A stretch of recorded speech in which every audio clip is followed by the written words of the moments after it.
Hello everybody, my self doctor Kuldeep Kaur.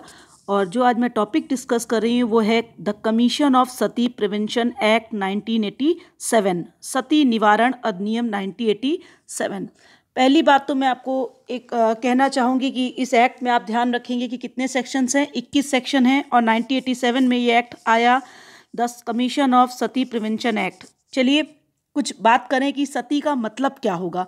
पहली चीज़, सती का मतलब ये होता है कि जो मृत पति के पत्नी को अपने पति के शव के साथ जीवित जला दिया जाए, गाड़ दिया जाए, ये अगर क्रियाएं हो रही हैं तो ये सती होता है।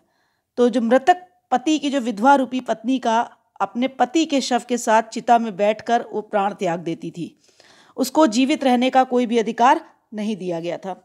तो आप याद रखेंगे कि सती का मतलब क्या है। अब आपको समझ में आ गया होगा कि अगर कोई पति की मृत्यु हो जाए तो पत्नी को जीवित रहने का अधिकार नहीं दिया गया। ओकार वर्सेस स्टेट ऑफ राजस्थान में भी कहा गया कि स्त्री के सती या पवित्र कहा गया तो वो अपराध नहीं है। अपराध तो स्त्री या विधवा का जलाकर मारना है या जलकर मरना है। अगर किसी स्त्री को उसके पति के मरने के बाद उसे सती कहा जा रहा है, पवित्र कहा जा रहा है, इन शब्दों का प्रयोग किया जा रहा है तो वो अपराध नहीं है। अपराध तो तब होगा जब वो स्त्री को जलाकर मार दिया जाए, जिंदा गाड़ दिया जाए, तब वो अपराध की कैटेगरी में आ जाएगा।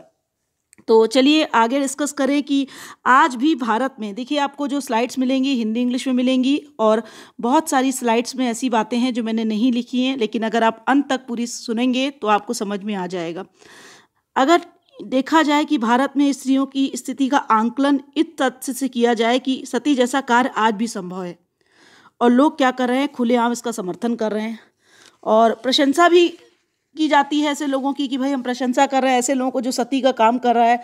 तो एक रूप कंवर केस था, रूप कंवर सती की 10वीं वर्षगांठ भी निकल गई, लेकिन ऐसा प्रतीत होता है कि इस सामाजिक बुराई को दूर करने के लिए कोई भी उत्सुक नहीं है, क्योंकि हम देखते हैं कि दैनिक समाचार पत्रों में इस तरह की कई घटनाएं होती हैं, छपती रहती हैं, प्रकाशित होती रहती हैं कि पति के साथ पत्नी को जिंदा जला दिया गया, गाड़ दिया गया।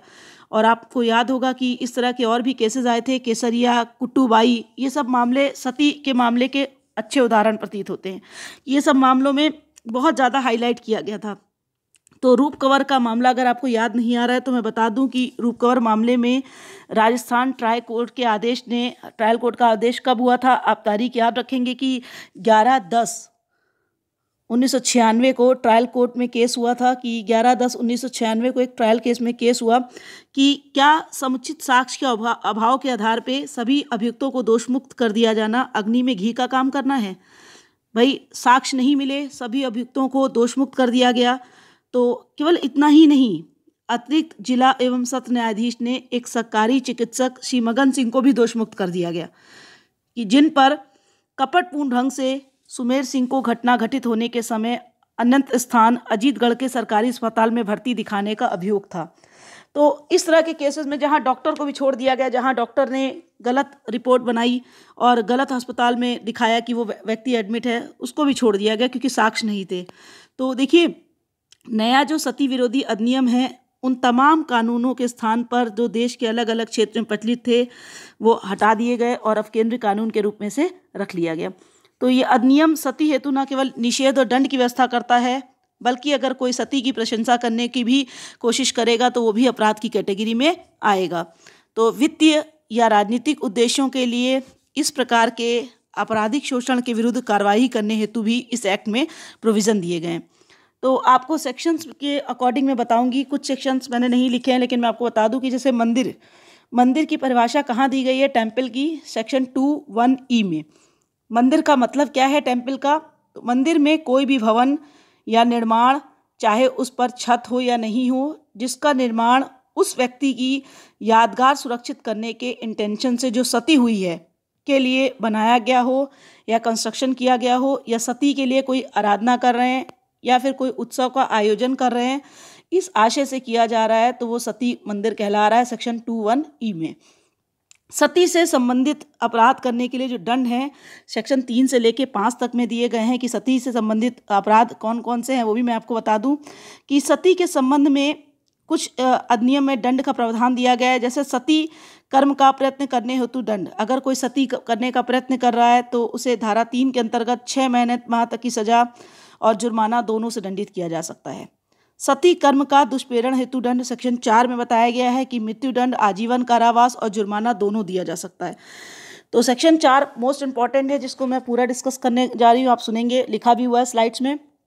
सेक्शन 4 सब क्लॉज 1 कहता है कि यदि कोई व्यक्ति सती होता है तथा जो भी ऐसे सती होने का प्रत्यक्ष या अप्रत्यक्ष रूप से अमेंडमेंट करता है तो वह मृत्युदंड, कैपिटल पनिशमेंट, लाइफ इम्प्रिजमेंट और फाइन दोनों से दंडनीय किया जा सकता है।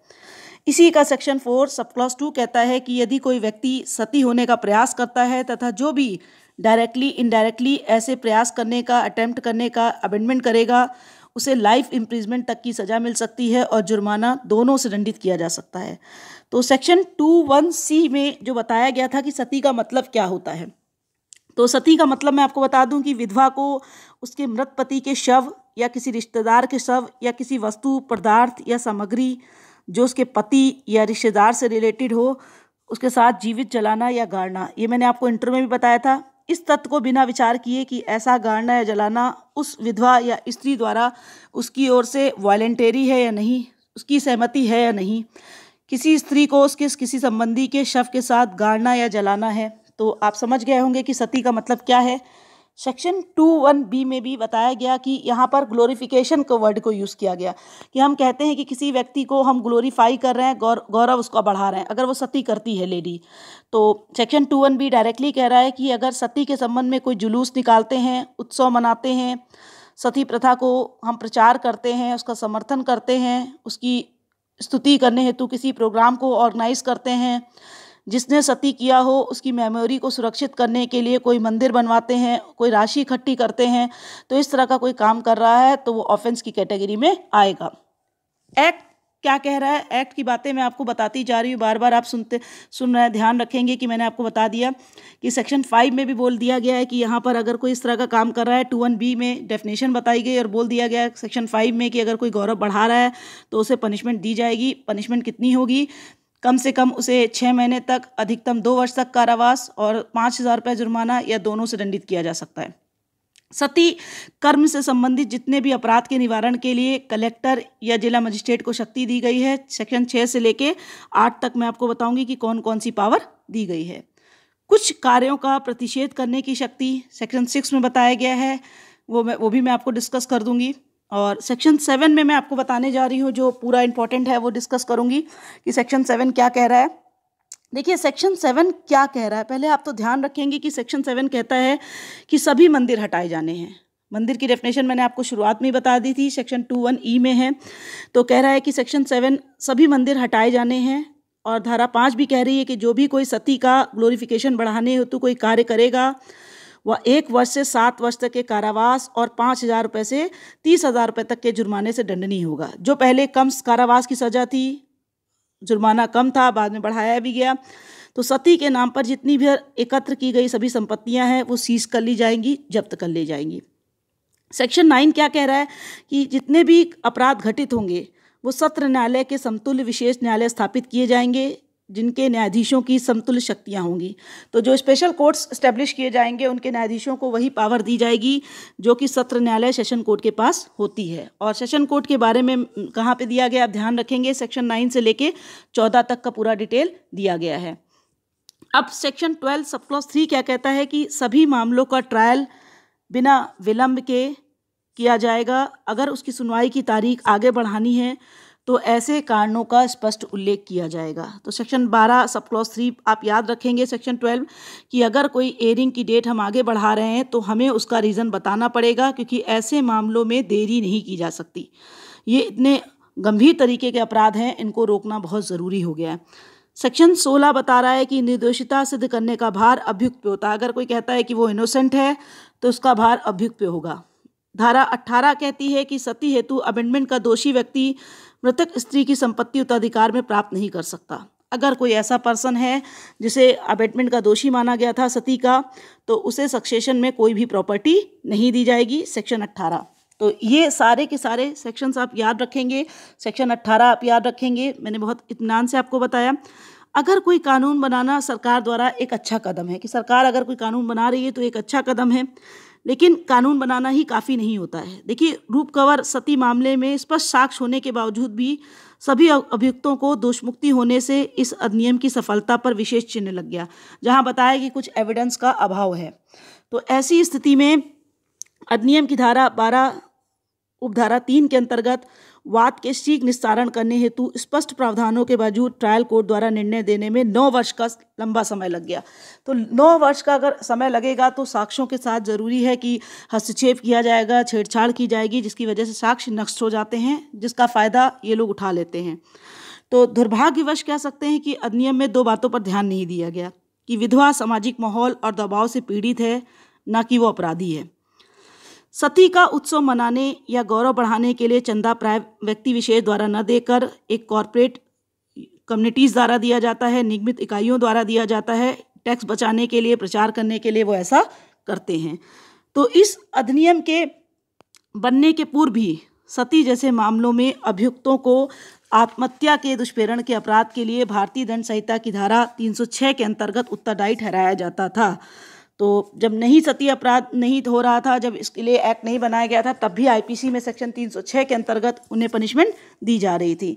तो आपको याद ये सब चीज़ें रखनी इंपॉर्टेंट चीज़ें हैं। निदान डी सेठ ने भी कहा था कि सती अधिनियम बनाने की बजाय सरकार को सामाजिक बदलाव लाने का प्रयास करना चाहिए। सरकार को प्रयास करना चाहिए कि वो सामाजिक बदलाव कर सके, ताकि ऐसे लोग ऐसे कार्य से घृणा करें। और उनके अनुसार सती प्रथा की बुराई को दूर करने हेतु आवश्यक है कि इसके पीछे हम क्या करें, मनोभावना को समझें। तो राज्य ने सोशल चेंज की परिस्थितियां उत्पन्न करने के बजाय क्या किया, कानून बनाने का रास्ता चुन लिया। हमें देखना चाहिए कि सोसाइटी में क्या चेंज हो रहे हैं, किस तरीके से हो रहे हैं। अगर हम इस पे ध्यान देते तो बहुत उस स्थिति में सुधार हो सकते, जैसा कि निदान डी सेठ ने कहा, मैंने आपको बताया निदान डी सेठ ने कहा, तो मैंने आपको सारी चीज़ें बताई। वास्तव में देखिए, जो समाज को विधवा स्त्रियों के प्रति भावनाओं को बदलना चाहिए। आज भी अधिकतर विधवा जो स्त्रियां हैं, उनको पान खाना, सुगंधित वस्तुओं जैसे पुष्प, जेवरात, रंगीन वस्त्रों का प्रयोग, दिन में 2 बार भोजन करना, आँखों में काजल लगाना, उनको छुड़ा दिया जाता है। वे सफ़ेद कपड़े पहनती हैं, गुस्सा जब्त करती हैं, ज़मीन पे सोती हैं, पैरों में चप्पल नहीं पहन सकती हैं। इस तरह की उसको हम घटनाएं उनके साथ होती हैं, जिस पे वो क्या करती हैं, वो जीवन जीना ही छोड़ना चाहती हैं। तो Harvard institute of international development के मार्टी चेन और लंदन स्कूल ऑफ इकोनॉमिक्स के जीन रेस द्वारा संयुक्त रूप से अप्रैल 1994 में बेंगलोर में आयोजित विधवाओं के कॉन्फ्रेंस में विधवा स्त्रियों ने अपने अधिकारों के प्रति कुछ जागरूकता जरूर दिखाई। यहाँ पर कॉन्फ्रेंस हुआ और विडोज सारी इकट्ठा हुई, जहाँ पर अवेयरनेस आई कि हम क्या करें, यूनाइटेड होकर कुछ कर सकते हैं। देखिए, सम्मेलन में उस समय, उस कॉन्फ्रेंस में ऐसी क्या मांग उठाई थी वो भी मैं आपको बता दूं, कि विधवाओं की मुख्य मांग थी कि मैके में या ससुराल में उनका एक मकान होना चाहिए, भूमि, जल, जितने भी सोर्स हैं, मुख्य रूप से कृषि संबंधित उपकरणों पर पूर्ण अधिकार होना चाहिए। सम्मेलन में जितनी भी भाग लेने वाली महिलाएं थीं, उन्हें कहा कि उन्हें आश्रय और सामाजिक सुरक्षा प्रदान किया जाए तो बिना आदमी के भी रह सकती हैं। इसका मतलब वो कह रही हैं कि सोशल सिक्योरिटी मिल जाए, अपने पैरों पे खड़ी हो जाएं, तो बिना किसी विदाउट मैन के वो लाइफ को पास आउट कर सकती हैं। आज जब हम 21वीं सदी में पहुंच चुके हैं, तो भी हम भविष्य में निर्दोष महिलाओं की ज़िंदगी हमें बचानी होगी, और इस संबंध में देखा जाए तो हमें अधिक जागरूकता की ज़रूरत है। तो अभी भी आंध्र प्रदेश, कर्नाटका और महाराष्ट्र में देवदासी प्रथा काफ़ी प्रचलित है। उड़ीसा में महिला कार्यकर्ताओं द्वारा काफ़ी विरोध करने के बावजूद भी राज्य द्वारा इस प्रथा को जीवित रखने हेतु संघर्ष किया जा रहा है। इस परंपरा में लड़कियां बहुत ही अल्प आयु में मंदिर में धर्मार्थ समर्पित कर दी जाती हैं, पुरोहित के कंट्रोल में रहती हैं, और कहा जाता है कि धर्म के नाम पर पुरोहित तथा अन्य लोग उनका सेक्सुअल हैरेसमेंट कर रहे हैं। तो वर्तमान शताब्दी में भी देखा जाए तो सामाजिक बुराई द्वारा कई लड़कियों का जीवन बर्बाद किया जा चुका है। यह जो छोटी बच्चियां हैं, इनके सेक्सुअल हरेसमेंट को सरकार और सामाजिक संस्थाओं की निष्क्रियता द्वारा क्षमादान है, जो कि महिलाओं का स्तर ऊंचा उठाने की नींव मारते हैं। हमें पूरी तरीके से, जो सोशल इंस्टीट्यूशन कहती हैं कि सती नहीं है, आज भी कहीं ना कहीं सती प्रथा चल रही है, तो इनको रोकना चाहिए। और राष्ट्रीय महिला आयोग ने भी अपनी पहली रिपोर्ट में केवल इतना ही कहा था कि देवदासियां इस प्रथा के संबंध में सरकार के रवैये का विरोध कर रही हैं। तो हम क्यों नहीं ऐसी स्त्रियों को समझा पा रहे हैं कि वो सती ना हो और इस तरह का अपराध ना करें, ना उनसे करवाया जाए। लेकिन हम अपनी मनोस्थिति नहीं बदल पा रहे हैं। एक केस भी आया था, Gaurav Jain versus Union of India, AIR 1997, supreme court 3021, जहां पर सुप्रीम कोर्ट ने कहा कि राज्य और गैर सरकारी जितनी भी शैक्षिक संस्थाएं हैं उनको वेश्यावृत्ति रोकने और उनकी संतानों के पुनर्वास के लिए समुचित कल्याणकारी उपायों को क्रियान्वित करने हेतु उनको निर्देश दिया गया। तो देखिए हम क्या कर सकते हैं इस संबंध में हमें बहुत कुछ करने की अभी ज़रूरत है कि अगर कोई विधवा हो गई है तो उसको जीवन जीने का अधिकार उससे ना छीना जाए। तो भारतीय संविधान का जो अनुच्छेद 21 है, जो जीवन जीने का अधिकार है, वो पूरी तरीके से प्रोटेक्शन दिया जाए, क्योंकि जब महिलाएं अपने पुरुषों के साथ सती नहीं हो पाती तो कभी कभी वो वेश्यावृत्ति का मार्ग अपना लेती हैं, जिससे कि एक और अपराध हो जाता है। तो ये रूढ़वादी कह सकते हैं कि बहुत से ज़्यादा बंगाली विधवा महिलाओं को मथुरा, वृंदावन और वाराणसी के हिंदू तीर्थ में दैत्यता का जीवन बिताने के लिए भेज भी दिया जाता था। तो मज़ेदार ये बात है कि आज भी इस प्रकार का निर्वासन जो कि अंग्रेजों के शासनकाल में शुरू हुआ था, आज भी विशेष रूप से वेस्ट बंगाल में चल रहा है। आज भी वेस्ट बंगाल में अगर देखा जाए तो ये प्रथा कहीं ना कहीं विराजमान है। तो बहुत सी नवयुवतियाँ और वृद्ध महिलाओं को उनके पैतृक घर से कई कारणों पर निकाल दिया जाता है, और ये कारण सदैव ईश्वर के दर्शन करने के लिए नहीं होते हैं।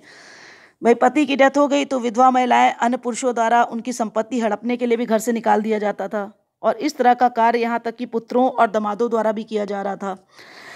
तो बेटे तो कर ही रहे हैं, सन इन लॉज भी कर रहे हैं इस तरह का काम कि अगर उनकी मदर इन लॉ के हस्बैंड की डेथ हो गई है तो प्रॉपर्टी के लिए केवल इस तरह का वो क्या कर रहे हैं, ऑफेंस करने की कोशिश करते हैं। तो हिंदू उत्तराधिकार के संबंधित कानून होते होते भी वो उनसे वंचित रहती हैं, क्योंकि उन्हें अपने अधिकारों से संबंधित कानून की जानकारी नहीं है। आज भी बहुत सारी हिंदू स्त्रियां ऐसी हैं जिन्हें के वो लॉ के बारे में कोई भी जानकारी नहीं, या फिर वो क्या करती हैं, अपने परिवार के पुरुष सदस्यों के दबाव के कारण आवाज़ उठाने में असमर्थ हैं। देखिए अगर उन्हें घर से निकाल भी दिया जाता है तो प्रायः वो क्या करती हैं, एकांत जीवन व्यतीत करने के लिए उन्हें मजबूर करा जाता है, वो सोसाइटी से उनको हटा दिया जाता है। और परिवार के जितने भी पुरुष सदस्य होते हैं वो ज़्यादातर उनका सेक्सुअल हरेसमेंट करने की कोशिश करते हैं कि उनके हस्बैंड की डेथ हो गई है, वो अकेली हैं, विरोध नहीं कर पाएंगी। वास्तव में देखा जाए तो जिन महिलाओं के पति की मृत्यु हो चुकी है उन्हें भी पूर्ण जीवन जीने का अधिकार है, और उन्हें और अधिक सम्मान के साथ घर पे ही रखना चाहिए।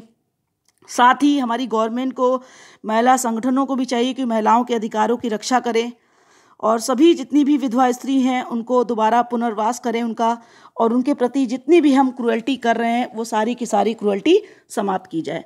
हम क्या वो महिलाएं जिनके पति की मृत्यु हो चुकी, क्या उन्हें जीवन जीने का अधिकार नहीं है? लेकिन हम उनके जीवन जीने का अधिकार छीन लेते हैं। उन्हें सेक्सुअल मेंटल हरेस किया जाता है फैमिली मेम्बर्स के द्वारा, और उनके साथ इतनी क्रूरता की जाती है कि वो वास्तव में जीना छोड़ चुकी होती है या जीवन जीने की आशा ही छोड़ देती हैं। तो यहाँ पर सभी की जिम्मेदारी है, सरकार की, आम जनता की, महिला संगठनों की, कि महिलाओं के अधिकारों की रक्षा करें, सभी विधवा स्त्रियों को दोबारा से जीवन जीने के लिए समाज में प्रेरित करें, और उनके प्रति जितनी भी क्रूएल्टी हो रही है उनको रोकने का प्रयास करें। तो हमने क्या किया कि इसके लिए गठन भी किया। हमने कहा कि मैंने आपको बता चुकी हूँ शुरुआत में ही कि इसके लिए स्पेशल कोर्ट्स बनाए जाएंगे, और गठन भी किया जाएगा कि राज्य सरकार क्या करेगी, अधिसूचना द्वारा जारी करके विशेष न्यायालय का गठन करेगी, और इसमें एक पीठासीन न्यायाधीश की नियुक्ति उच्च न्यायालय की सहमति पे करेगा। तो ये भी आप याद रख लेंगे। मैंने आपको सेक्शन ऑलरेडी सारे डिस्कस कर दिए हैं। जब आपको सेक्शन मैंने डिस्कस किए तो आप ध्यान रखेंगे कि हर चीज़ आप एक एक देखते चलेंगे कि आगे क्या क्या मैं आपको बता रही हूँ। तो अब मैं आपको जो बता रही हूँ वो भी आप ध्यान देंगे कि इसमें मैंने आपको क्या बताया था कि विशेष लोक अभियोजक सेक्शन 10 में बताया गया कि स्टेट गवर्नमेंट क्या करती है, ऐसे न्यायालयों के लिए विशेष लोक अभियोजक नियुक्त करेगी, पब्लिक प्रोसिक्यूटर ऑफिसर नियुक्त करेगी, जो क्या करेंगे, उन्हें वही काम करना होता है जो एक पब्लिक प्रोसिक्यूटर का होना चाहिए। तो ये भी आप ध्यान रखेंगे कि एक स्पेशल पब्लिक प्रोसिक्यूटर अडॉप्ट बनाया जाएगा जो सेक्शन 10 में होगा, अपॉइंट किया जाएगा। अब विशेष न्यायालय की प्रक्रिया और शक्तियाँ, तो वो भी मैं आपको बता दूं कि मैं ऑलरेडी सब चीज़ डिस्कस कर चुकी हूँ। ये वो बातें मैं डिस्कस कर रही हूँ जो स्लाइड्स में नहीं है। तो विशेष न्यायालय की प्रक्रिया और शक्तियाँ कहाँ दी गई हैं? धारा 11 में। तो धारा 11 में विशेष न्यायालय अपराधी को पुलिस रिपोर्ट पर क्या करेगा, न्यायालय में हाजिर करेगा, मामलों का संज्ञान करेगा, तथा इस अधिनियम के प्रयोजन हेतु विशेष न्यायालय सेशन न्यायालय की सभी शक्तियों का प्रयोग करेगा। तो विशेष न्यायालय का अन्य अपराध के बारे में क्या शक्तियां रहेंगी, सेक्शन 12 में मैंने भी आपको जिक्र किया था कि इस अधिनियम के अधीन लगाए गए सभी अपराधों का विचारण करते समय विशेष न्यायालय अभियुक्त पर लगे अन्य अपराधों का भी विचारण कर सकेगा तथा अन्य अपराध हेतु भी दोष सिद्धि भी वो कर सकेगा। निधि या संपत्ति का जब्तीकरण, ये भी मैंने आपको बताया था कि जहाँ किसी व्यक्ति को अपराध हेतु दोषी ठहराया गया है वहाँ विचारण के समय यदि विशेष न्यायालय आवश्यक समझे तो क्या कर लेगी, उनकी प्रॉपर्टी को सीज कर सकती है, जब्त कर सकती है। अपील की व्यवस्था की गई है, धारा 14 में अपील की व्यवस्था की गई है कि वो अपील भी कर सकते हैं। विशेष न्यायालय के निर्णय के विरुद्ध अपील कितने दिन के अंदर करेंगे, धारा 14 में आप याद रखेंगे, हाई कोर्ट में करेंगे 30 दिन के अंदर। अगर आपको लगता है कि स्पेशल कोर्ट ने आपके साथ अनजस्टिस किया है, अन्याय किया है, तो ऐसी स्थिति में आप क्या करेंगे कि विशेष न्यायालय में आप क्या करेंगे, अपील कर सकते हैं। 30 दिन के अंदर आप विशेष न्यायालय के निर्णय के खिलाफ अपील करेंगे हाई कोर्ट में, 30 दिन के अंदर आप अपील करेंगे। अगर कोई विशेष कारण हो तो समय अवधि देखिए बढ़ाई जा सकती है, ये भी एक अपवाद है कि 30 दिन के बाद भी एक्सेप्ट हो जाएगा अगर कोई ऐसा घटना हुई है जिसके कारण आप अपील करने में असमर्थ थे। अब सबूत का भार किस पे होगा, तो सबूत का भार सेक्शन 16 में मैं आपको बता दूं कि जहां किसी व्यक्ति को धारा 4 के तहत किसी अपराध हेतु अभियोजित किया जाता है तो वह साबित करने का भार भी वह ऐसा उसी पर होगा कि उसने ये अपराध नहीं किया है। और नियम बनाने की शक्ति, इस अधिनियम के अंतर्गत जो नियम बनाने की शक्ति दी गई है वो केंद्र सरकार में निहित होगी धारा 21 में। तो सेक्शन 21 तक का डिटेल आपको मैंने एक एक लाइन में बताया। आप एक एक लाइन में फिर से एक बार सुन सकते हैं कि मैं आपको क्या इंपॉर्टेंट चीज़ें लाइन बताना जा रही हूँ। सती का मतलब जिंदा जलाना या गाड़ना होता है। मंदिर की जो डेफिनेशन दी गई है सेक्शन 21E में दी गई है, आप याद रखेंगे। सती से संबंधित जितने भी अपराध हैं वो धारा 3 से लेके 5 में दिए गए हैं, आप ध्यान रखेंगे। और जो चीज़ें मैंने आपको जो सेक्शन बताए वो भी आप सारे ध्यान रखेंगे कि धारा 4 में अमेंडमेंट के बारे में बताया था, सेक्शन 4 सब क्लॉज 1 में, सेक्शन 4 सब क्लॉज 2 में, सेक्शन 21C में मैंने सती का मीनिंग बताया, 21B में ग्लोरिफिकेशन का मतलब बताया, सेक्शन 5 में मैंने ग्लोरिफिकेशन के लिए, गौरव बढ़ाने के लिए 1 वर्ष से 7 वर्ष तक का कारावास और 5,000 से 30,000 रुपये तक का जुर्माना होगा, ये भी बताया। सेक्शन 7 में बताया गया सभी मंदिर हटाए जाएंगे। सेक्शन 9 में special courts, section 12 sub clause 3 में बताया गया कि ट्रायल कोर्ट क्या करेगी, जो स्पेशल मामलों का जो ट्रायल होगा बिना किसी देर के, बिना किसी डिले के किया जाएगा। सेक्शन 16 में मैंने बताया कि जो इनोसेंट सिद्ध करने का भार एक्यूज पे होगा। 18 में अमेंडमेंट का दोषी व्यक्ति मृतक की संपत्ति उत्तराधिकार में प्राप्त नहीं कर पाएगा। ये सारे मैंने आपको सेक्शन डिस्कस कर दिए हैं। अब मैं एक ही बात कहना चाहूँगी कि आज भी इस तरह का अपराध हमारे समाज में हो रहा है। सती जैसी घटनाएं हो रही हैं और सती जैसी घटनाओं को केवल कानून के द्वारा ही रोका नहीं जा सकता है। सती जैसी घटनाओं को तब रोका जाएगा जब आम जनता मिलकर पूरी तरीके से सहयोग करेगी। पश्चिम बंगाल, जयपुर, कुछ ऐसे आज भी इलाके हैं जहां पर सती घटनाएं हो रही हैं और आज भी उनके नाम पर मंदिर बनाए गए हैं। तो ऐसी स्थिति में गवर्नमेंट की ड्यूटी होगी कि वो देखे कि इस तरीके का काम बिल्कुल पूरी तरीके से बैन हो जाए और बिल्कुल भी इस तरीके का कार्य नहीं किया जाए। तो सती प्रिवेंशन एक्ट की सफलता हम सभी पर निर्भर है कि जब तक हम पूरी तरीके से योगदान नहीं करेंगे तब तक ये अपराध नहीं रुक सकता। तो सभी लोगों को इस अपराध को रोकने के लिए प्रयत्न करना चाहिए। सरकार को पूरी अपनी जिम्मेदारी निभानी चाहिए। जो सरकारी संगठन काम कर रहे हैं, महिलाएं संस्थाएं काम कर रही, उन सब का भी काम है कि वो ऐसे अपराध को रोकें। तो अगर आपको मेरा चैनल पसंद आता हो तो please like, share, subscribe my channel. Thank you.